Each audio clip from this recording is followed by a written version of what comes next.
I mean, very similar. It happens in hip hop too. Biters, they bite your music. They bite your raps. That happens in every style, every aspect of entertainment. Your flow. Yep.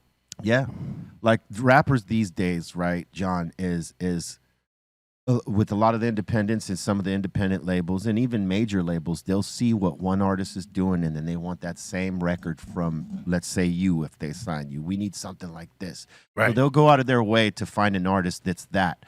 But the way that they do it now is they'll go on YouTube, and we were talking about this earlier. Yeah. You have a relatable story to this, right? They'll see someone on YouTube that's got a poppin' following. Like if they got 500,000 followers or 1 million followers, and it's music based and stuff like that. They're like, okay, well, this guy or this girl got something to work with.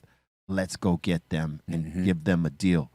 Problem is that, you give them a deal and they haven't been through all the process like we talk about, the stuff that, being an artist, there's certain processes that you have to go through. And a lot of people are, they're allowed to skip steps these days. And sometimes when they get put in a situation, they really don't know how to handle it.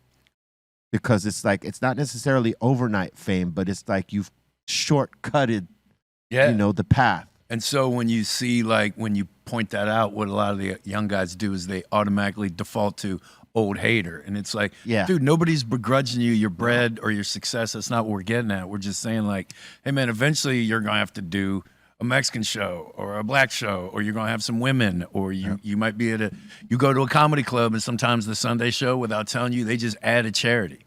That's happened to me. I had to do a domestic violence. Like, do you remember that animal in Cleveland that had those women underneath? Yeah.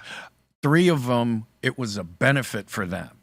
And it was at the Cleveland Improv, and my last day there, the last night, the guy's like, hey, do you want to do a benefit? I'm like, what's it for? And they're like, domestic violence. And I was like, what? And he goes, African-American women and domestic violence. I was like, did you get any further out my fucking lane? But the thing was, man, I was holding back, and finally I just was like 10 minutes in, it was not going well.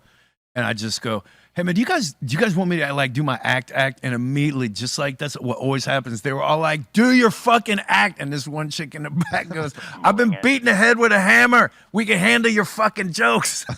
And it's true. But you got to have that ability. And if you're headlining, if you want your money, you got to do 50 minutes. See, it's not open for debate.